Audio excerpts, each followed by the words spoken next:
Kuku Raadios välja öeldud seisukohad ei pea ühtima Kuku Raadio seisukohtadega. Te kuulate Kuku Raadiot.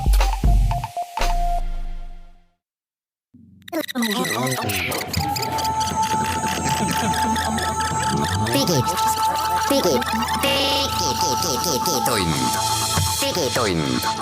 Nutikad lahendused ja digitunni toob sinuni Elisa.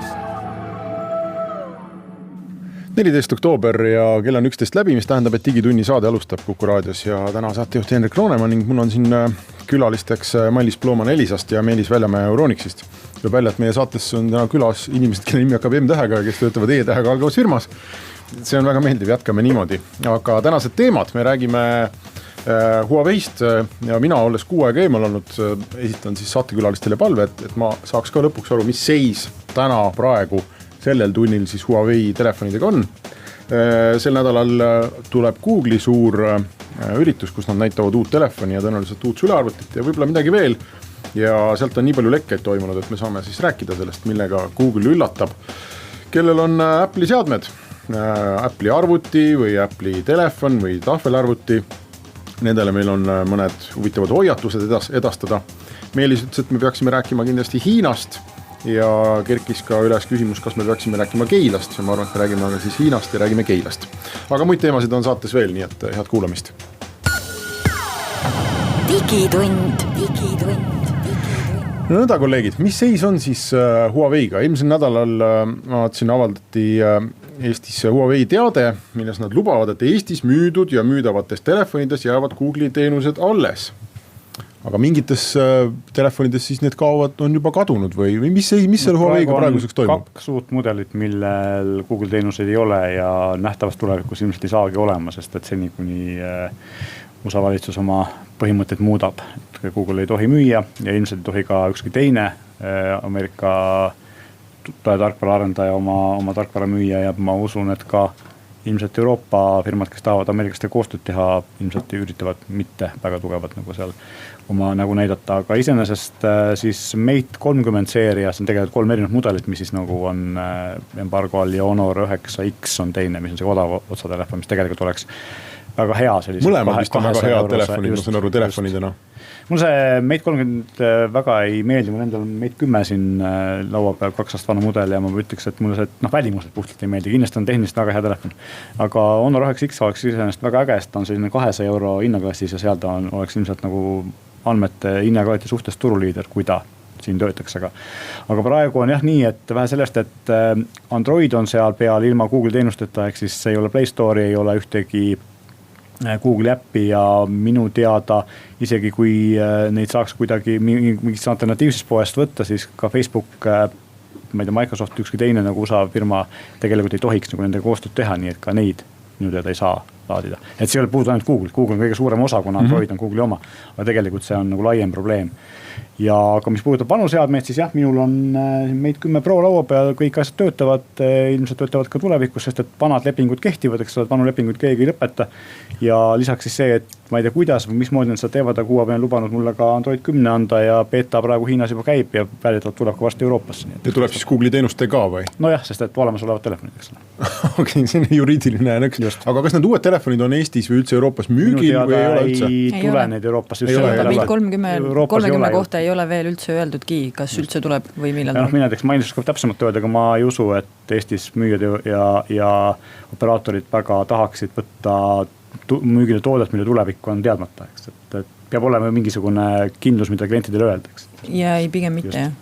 Hetke seisuga ei oska küll midagi öelda. Aga hea uudis, mis selle eelmise kohta Meelise jutule lisaks veel võib öelda, on see, et tänase päeva seisuga on teada, et isegi kui telefoniga midagi juhtub ja sa peaksid tegema tehase seadete taastamise, isegi siis tulevad nendesse vanematesse või täna müüdavatesse mudelitesse tulevad Google'i teenused tagasi. Et see oli selline vahepealne hall ala siin veel mõnda aega. Täna on seda Huawei välja öelnud, et ükskõik mis juhtub, kui sa oled ostnud endale Huawei telefoni, kus kohas on Google'i telefoni või Google'i teenused sees, siis nad tulevad sinna tagasi ka siis, kui sa peaksid täiesti factory resetidele tegema, mis on positiivne klientidele kindlasti. Nii et täna siis ma saan aru teie jutust, et need telefonid, mis on ja, kui sa lähed poes täna olemas, poodi, võin ka uuena osta. Just, kui sa tuled ostad täna uuena, see on sealt hetkeseisuga mitte keegi Google'i teenuseid seest ära ei võta. Ja mulle tundub, et Huawei nagu üritab teha sellist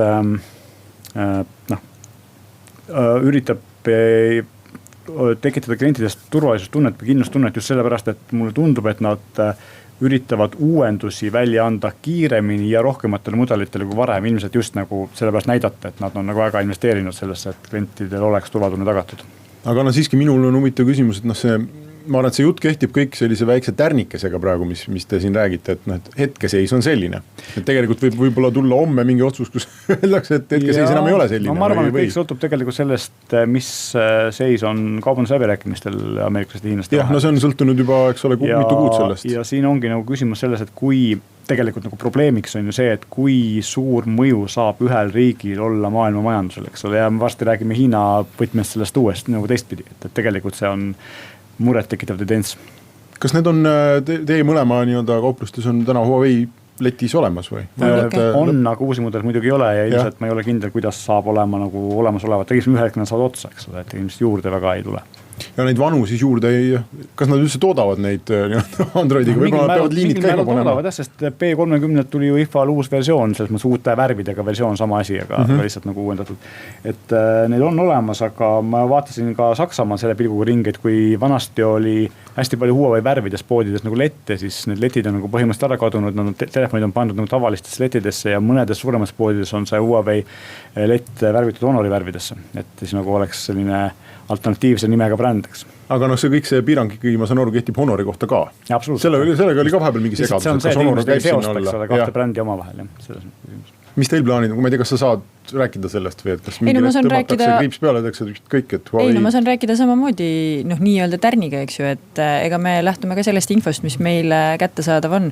Kurb asja juures on see, et ega me ei tea neid otsuseid väga palju ette, kui vahel loeme samamoodi pressiteadetest, eks. Aga positiivne, eks ju, et olukord on selline, et ta võib kalduda mõlemale poole. Et see kaubandussõda võib lõppeda sellega, et oleme sõbrad edasi ja mitte midagi ei juhtu ja kevadel uued mudelid tulevad välja jälle taas Google'i teenustega, eks ju, et see võib ka sinna poole kalduda. Täna meie mitte midagi müügilt ära ei ole võtnud. Müüginumbrid on taastunud väga ilusasti, eestlastele meeldivad Huawei seadmed, nii et ja sama enam-vähem räägivad ka Soome kolleegid. Nii et klientide poolt on ta palavalt armastatud siiamaani ja nii kaua, kuni kliendid tema vastu huvi tunnevad, siis meie ei näe põhjust, miks me peaksime tarneid vähendama või neid vähem ka sisse ostma. Ja kahtlemata mitte, jah. Ma just mõtlen, et kui ma ise täna, eks ole, veeretaks oma, ma ei tea, mis iganes, kas 300 või 800 eurot taskus ja vaataks poes ringi, et Samsung ja Huawei ja OnePlus ja kes nad kõik on, et siis ikkagi kliendina mul oleks päris keeruline endale öelda, et ma võtan nüüd need oma sajased ja annan sinna Huawei eest. Jah, ja suurem see hind on, seda suurem see ebakindlustunne on, eks? Ei, aga põhjendab, miks?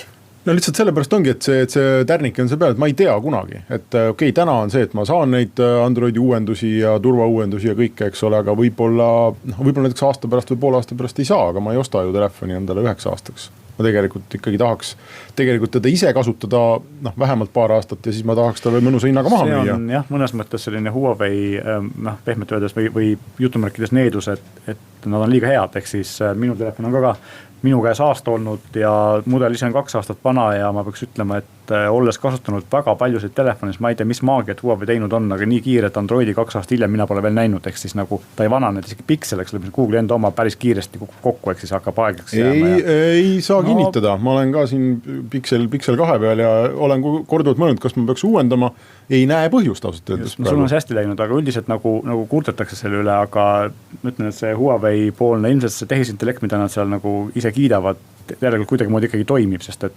tõesti soovitatakse ju peale iga suuremat tarkvara uuendust teha reset-telefonile. Ma olen seda vanasti teinud, selle telefoniga ma pole viitsinud teha ja pole ka mingit probleemi just nimelt.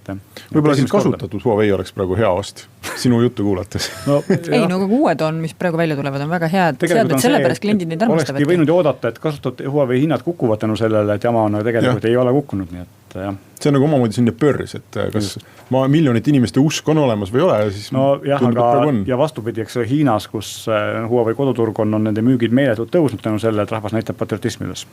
Ja, ühesõnaga, selline seis on Huaweiga, me teeme pausi ja siis räägime teistest teemadest.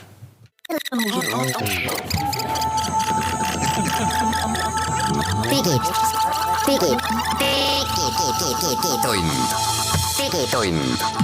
Nutikad lahendused ja digitunni toob sinuni Elisa.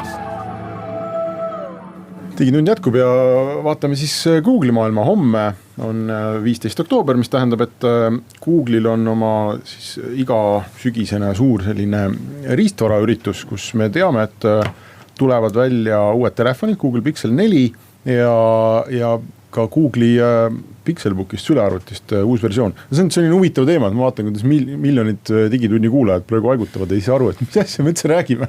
Ja need Pixeli telefonid on ju olnud kogu aeg täpselt sellised, et mingid inimesed nagu mina ja veel mõned minusugused maailmas on väga elevil sellest ja mingid inimesed ei saa üldse aru sellepärast, et maailma mõttest need Pixeli telefonid on täiesti mõttetu nähtus ju. Nad ei mõjuta turgu mitte kuidagi.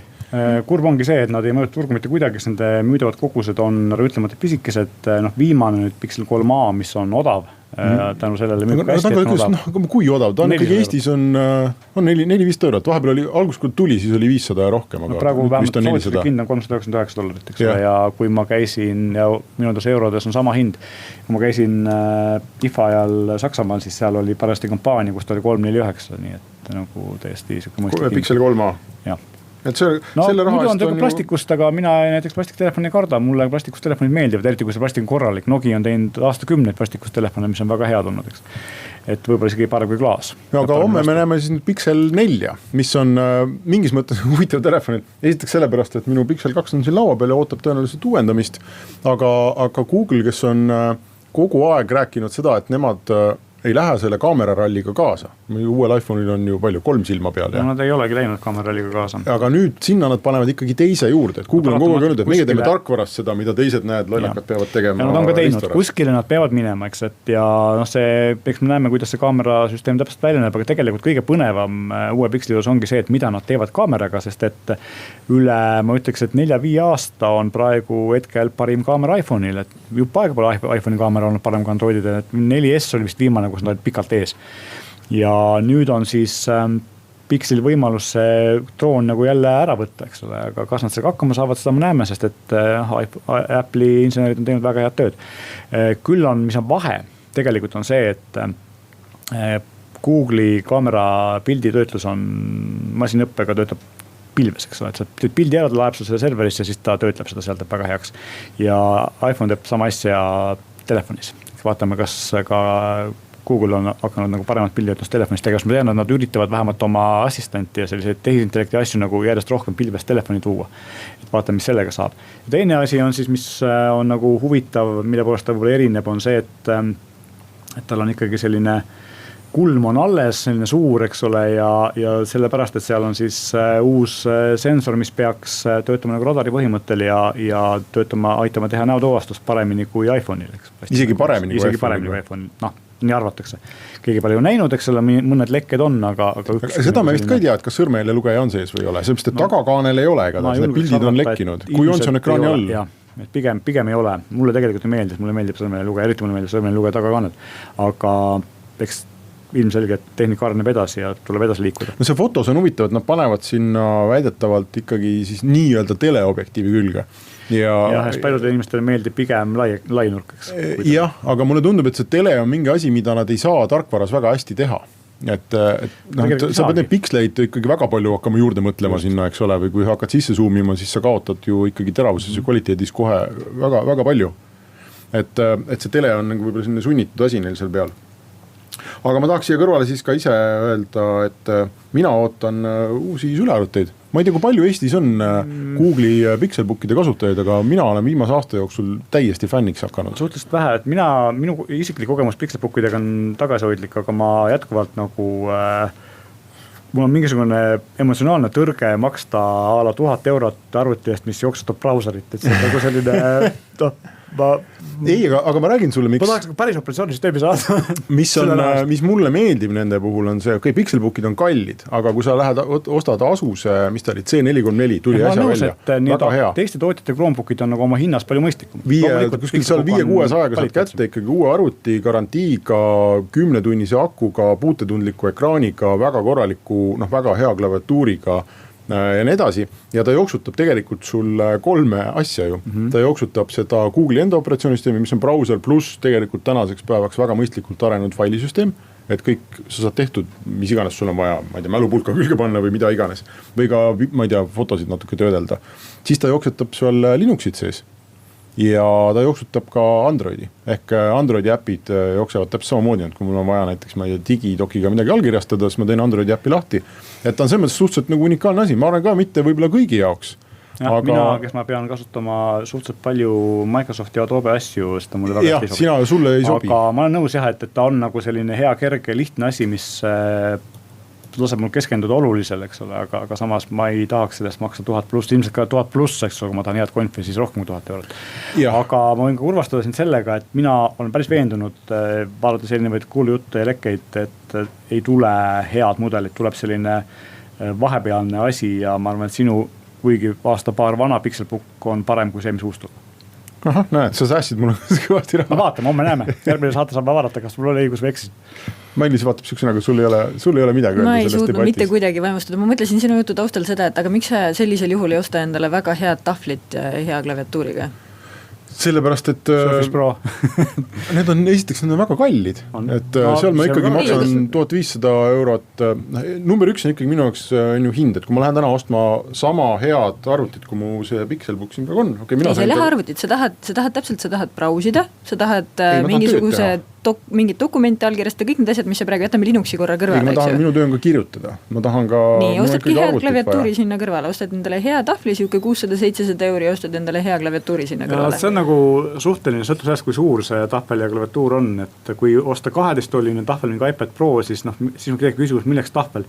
Ja kui osta väike tahvel, näiteks tavaline iPad või mõni selline nagu Glen teeb, eks ole, selle kogu aeg tööd, minu jaoks on müstiline, kuidas nii väikse klaviatuuri peal kirjutada saab. Ja väikse ekraani peal. Ja ütleme, tahvlitest mina ei oska Androidi tahvlit küll, ütleme selliseks otstarbeks kellelegi soovitada. Selle jaoks kindlasti ei ole. Et kui siis iPad, aga seal olen ka proovinud, seal ikkagi see igapäevane töö flow, mida sa teed, ei ole iPadi peal kaugeltki veel seal maal, et ma saaks need asjad tehtud. Et mul on siin klaviatuur küljes, ma teen ekraani lahti, sätin ta sellise nurgale, nagu ma tahan, mul ei ole 2 erinevat tükki, millega ma pean majandama kuskil süles, nii edasi. Henrikuga selle koha pealt nõus, et sellisteks töödeks, nagu just kirjeldas, on Pixelbook suhteliselt ideaalne lahendus, lihtsalt mulle ei meeldi see hind nende omanduste ühelt, mida ta nagu pakub. Aga Chromebook üldiselt, et kui sul ei ole vaja kasutada Microsoft Office'it ja neid Adobe tooteid, siis mina ühtegi põhjust ei näe või ühtegi asja ei oska öelda, mis sul tegemata Chromebook on ideaalne lahendus emale, lastele ja selline, kus peab olema turvaline ja sa saad iga kell hallata ja selle ära hävitada, nulliks teha ja uuesti installida kergelt ja kiirelt, eks ole, kui mingisugune... No ikkagi kõlab nagu hea tahvel, hea tahvel sinna juurde. Kas sina oled proovinud teha kõik oma tööasjad ainult tahvliga? Ei, aga selle jaoks sul ongi normaalne sülearvutina. See ongi mul. No ta on nuditud sülearvuti. See ei ole nuditud mitte kuidagi. No on ikka, kui sa ei saa normaalselt jooksutada Office'i programme. Mis ma teen selle Office'iga? Ma pole 15 aastat Office'it kasutanud. Teised inimesed teevad tööd Office'iga näiteks, kas või Ma olen tegelikult nõus, et see tegelikult võiks olla selline maailma nägemus natuke laiem kui Microsoft plus Adobe, eks ole. Ei, ma olen nõus, et on palju inimesi, kes ei saa, aga et need inimesed, kes saavad, nendele ma arvan, et see on tegemist on praktiliselt perfektse. Ma arvan, et sa oled ikka väga niš, mulle tundub, et see joon läheb kusagilt sealt, et sul ongi need sisuloojad, kes vajavadki tõesti nagu päris sülearvutit, eks ju, ja siis on need sisutarbijad, need, kes vaatavadki pilte ja teevad pilte ja selliseid nagu väga lihtsaid asju. Okei, ma lähen pärast, kui saade ära lõpeb, ma lähen proovin natuke sisu luua vahetuseks, siis vaatame, räägime uuesti. Aga me lähme pausile ja siis tuleme tagasi.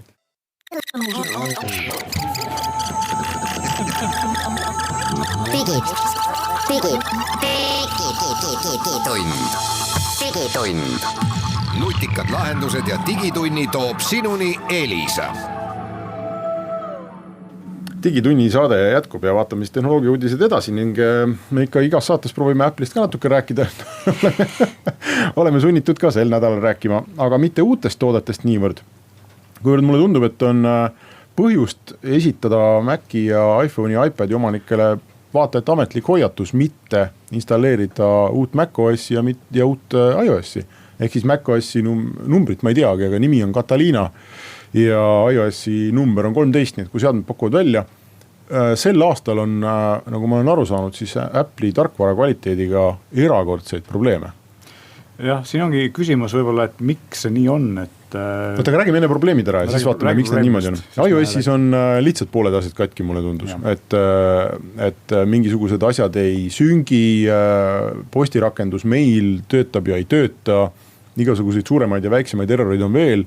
13.0 tuli ju uute telefonidega, siis kohe tuli 13.1, nüüd tuli vist 13.1.2 ja nüüd on kohe ikkagi oodatakse ka 13.2, mis vist on siis esimene selline iOS 13 versioon, mida üldse võib-olla võiks kasutama hakata. Markantne näide iOS-i bugidest, ma just kuulasin nädalavahetusel Twitti ja seal oli stuudios külas Brianna Wu, kes on mänguarendaja ja ka praegu selline poliitik Ameerikas.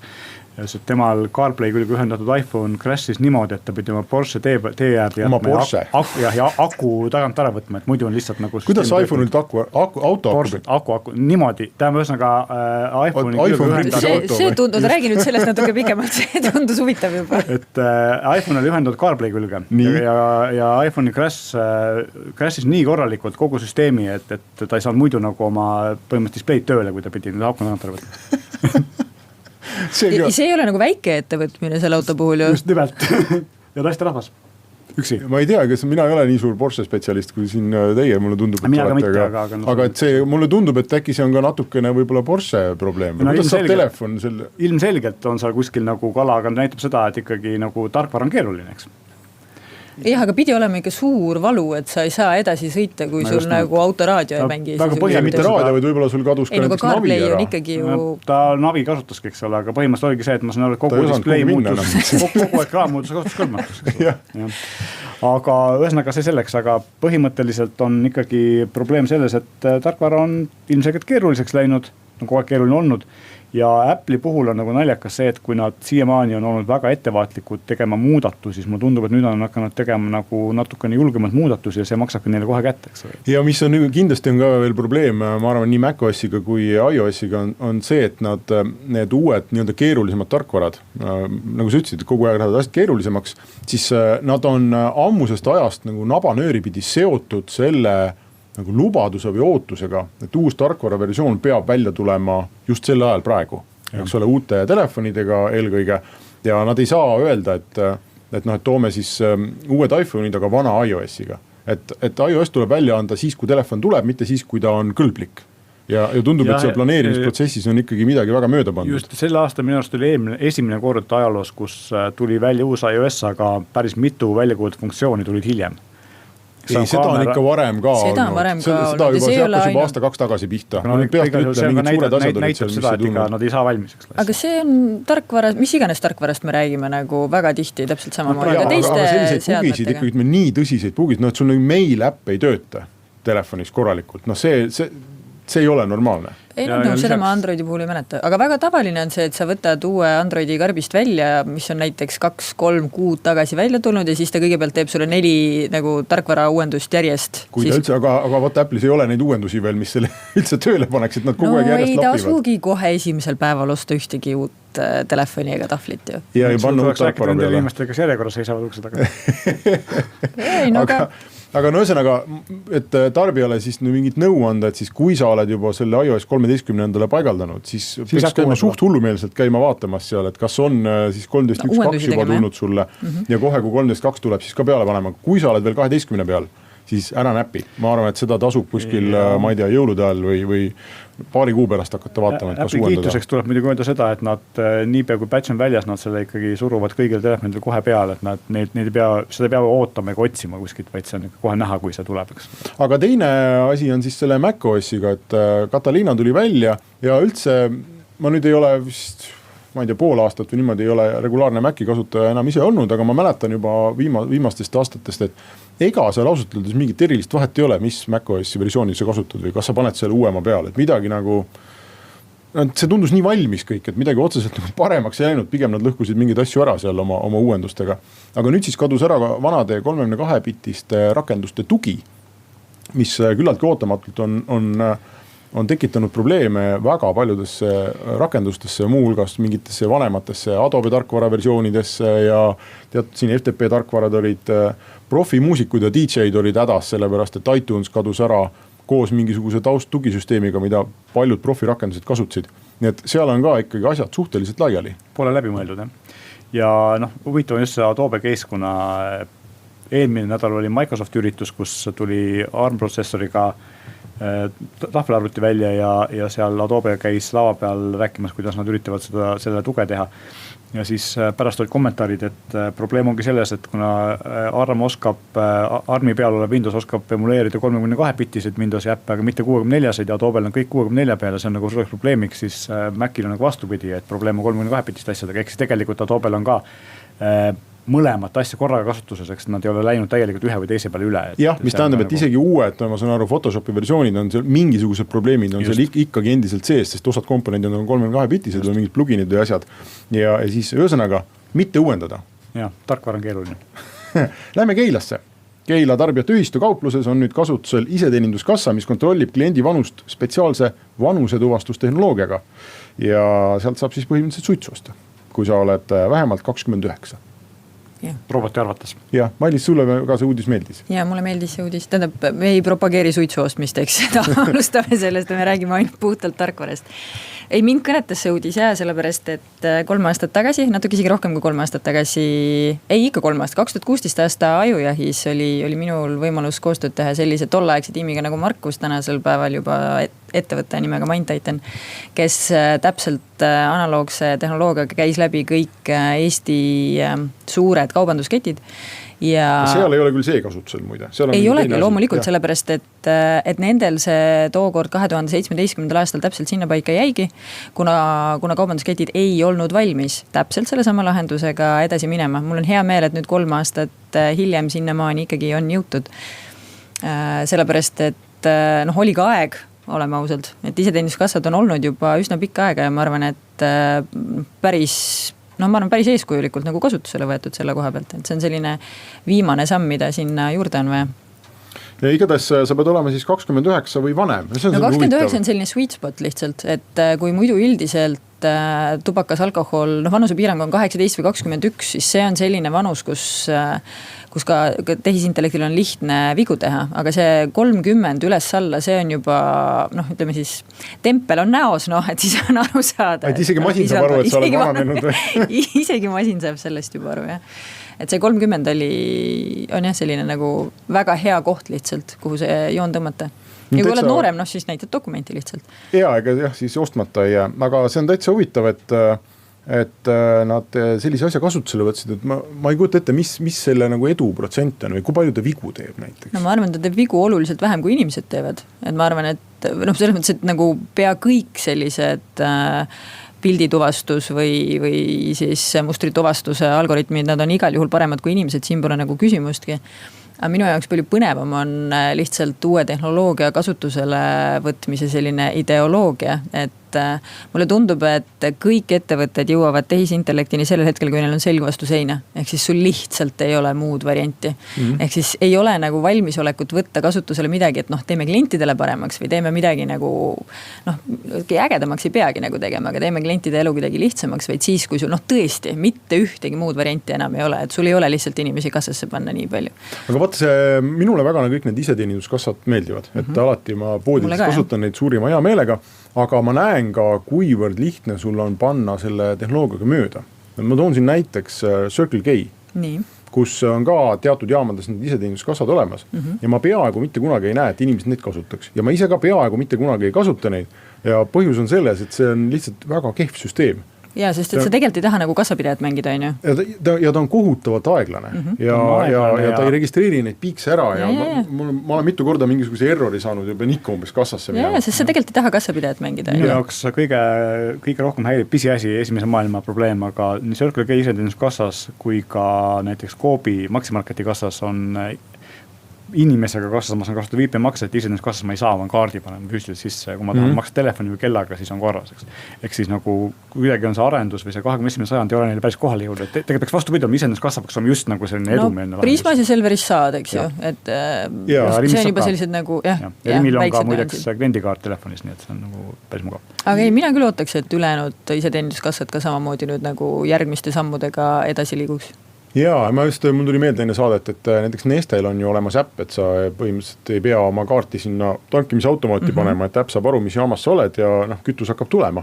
Ainuke probleem minul väikeettevõttel on see, et ma tahaks pärast arvet saada, mida raamatupidamisse esitada ja sealt, ma nüüd ei ole päris viimaseid versioone vaadanud sellest äpist, aga kui ta tuli, siis ma küll ei saanud sealt näiteks PDF-i või mingit arvet kätte. Tervitame ikkagi tarkvara. Et võib-olla meili peale pärast saata see arve, eks, isegi võib-olla mingi korra kuus. Või näiteks ma võiks seal äpist lihtsalt öelda, et genereeri PDF ja saada mulle või. Aga tervitame ikkagi tarkvaraarendust, mis läheb väikeste sammudega ja nagu mööda kliendigruppe, et ei proovita kohe teha kõik ei. Kui see on erakliendile tehtud, mul elu sees selle peale tulnud, ma tahaks PDF-arvet pärast saada. Võib-olla võib öelda ka seda, et tegelikult me võime siin nagu pisiasjade üle vinguda palju tahame, aga käime korra Euroopas alles, vaatame, hästi tegelikult kõik on võrreldus. Jaa, ma nõus, aga ma hakkasin ka mõtlema, et huvitav, kuhu see näotuvastus siis nagu järgmisena võiks tulla, et põhimõtteliselt teil on ka esindustes suured järjekorrad tihtipeale, et kui sul oleks nägude andmebaas kõigist oma klientidest, siis ma võiks suhteliselt ise toimetada. Ei, no, nüüd sa tekitasid mingisuguse ilmaasjata paanika Koobil või Keilal ei ole olemas kõigist nägude andmebaasi. Ma tean, ja muidugi ei ole. Ja nemad lihtsalt vaatavad vanust, aga et teie poodi tulles mul oleks ka abi, kui ta lihtsalt tuvastaks mind ära, et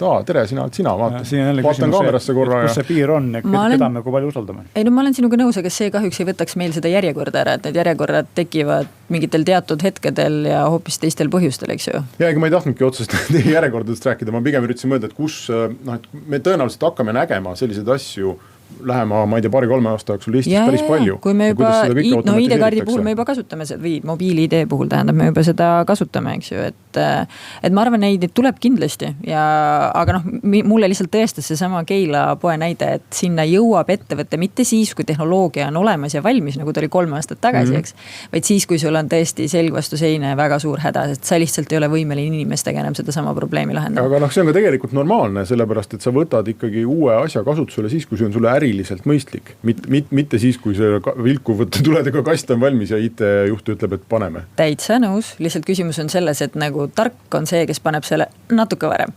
Ehk siis tark on see, kes ei jõua sinna nagu kõige valusamasse kohta kohale, vaid oskab seda nagu ette näha. Keila tüübid praegu piloodivad ja beta testivad seda, saavad kõik oma probleemid kätte ja sellega ma olen nõus, muidugi. Siis millalgi võib-olla 3 aasta pärast me näeme neid umbes igas poes. Ja, sellega ma olen täiesti nõus. Hüva, aga meil on aeg teha väike paus ja siis jätkame.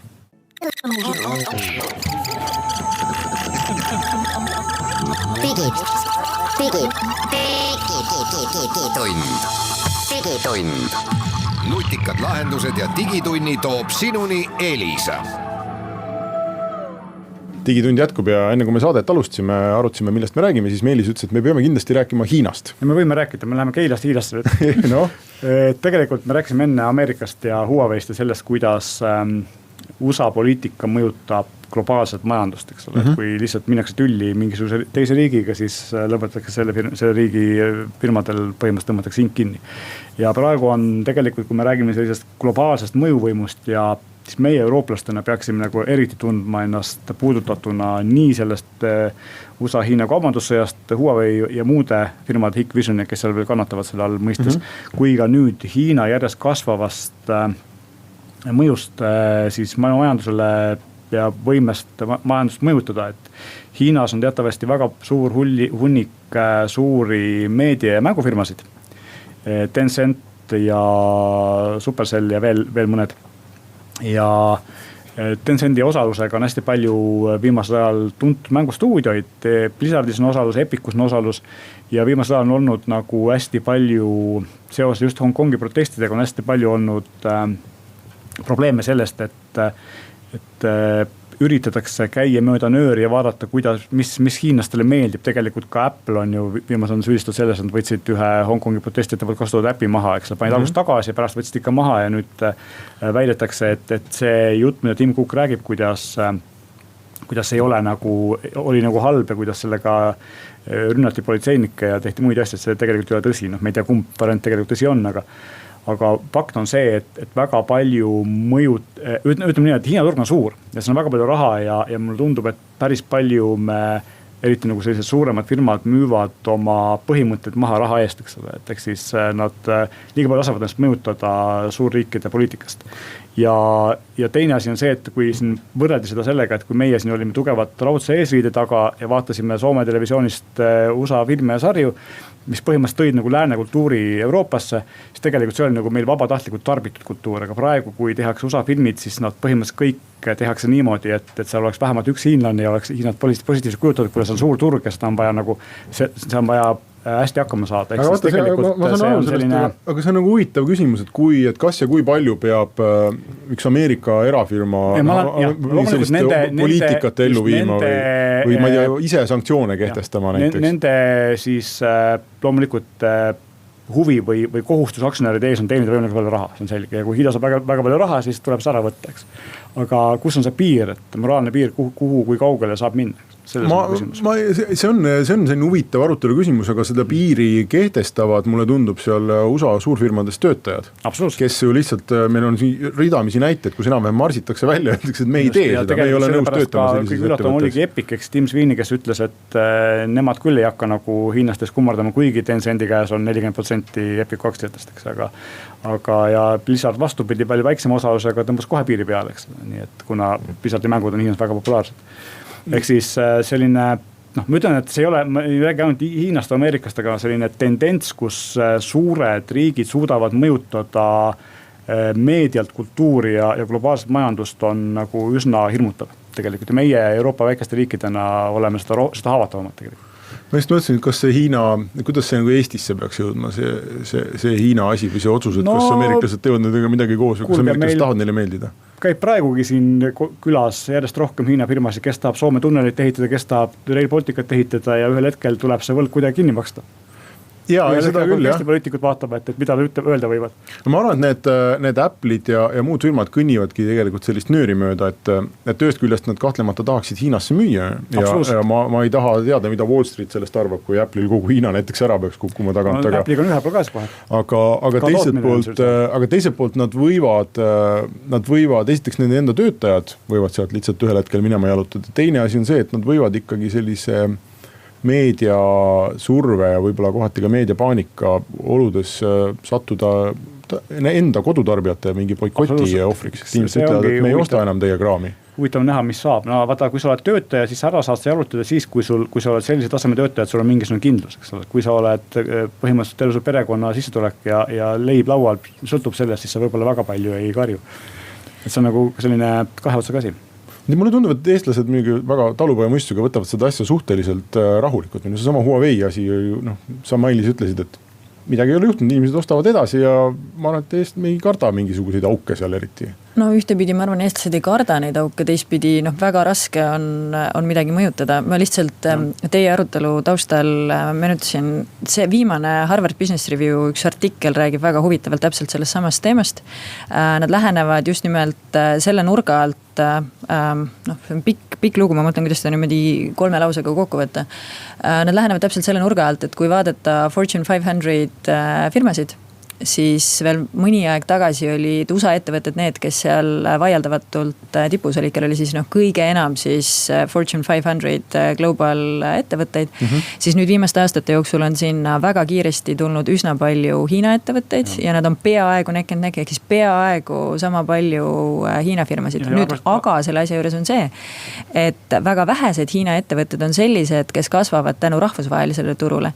Nii Tencent kui näiteks Alibaba, enamus nende turust on koduturg. Ja koduturg, see on otsa mõttes 50-80% seda küll, aga see koduturg on nüüd juba oma lae kätte saanud. Ehk siis rahvastik nüüd Hiinas hakkab vähenema, tööealine elanikkond hakkab vähenema, mis omakorda tähendab seda, et USAl on meeletult hea võimalus nüüd just rünnata neid ettevõtteid, kes tegelikult on rahvusvahelisel turul, näiteks nagu Huawei. Ja välistada kasvu, eks? Välistada kasvu just nimelt, sellepärast, et see on nagu selline, miks just praegu väga palju Huaweist räägitakse ja väga palju räägitakse teistest suurtest võimsatest on see, et nüüd on see hetk hetk, kus siseturuga enam Hiina ei kasva ja teada on, et need Hiina ettevõtted lihtsalt niisama mitte midagi ümber tegemata, oma juhtimismudelit ümber mängimata ei ole edukad rahvusvahelisel turul, eks. Ja sellepärast ma arvan, see maailmas nagu globaalsete muutuste koha pealt on hästi märgiline hetk. No Eestil on siit nii võita kui kaotada, eks. Et võita just selle mõttega, et on väga palju suuri Hiina ettevõtteid, kes peavad printsipiaalselt midagi tegema teistmoodi, et Euroopa ja võib-olla ka USA, aga ka tõusvate turgudele pääseda ja see on puhas nagu võidulaine, mida on võimalik ära kasutada, sellepärast me oskame nendel turgudel tööd teha ja me oskame nagu teistmoodi majanduses hakkama saada. Ja kui meie tarbijate jaoks tulemus on näiteks see, et me saame väga hea Hiina ettevõtte väga heade toodetega, kus ka protsessid ja juhtimine ja kogu reeglistik on läbipaistvam, kui ta täna on olnud, siis see tulemus on kahtlemata hea, on ju. Just. Aga meie saateaeg muide on sellega läbi. Aitäh kõigile kuulajatele ja kohtume nädala pärast.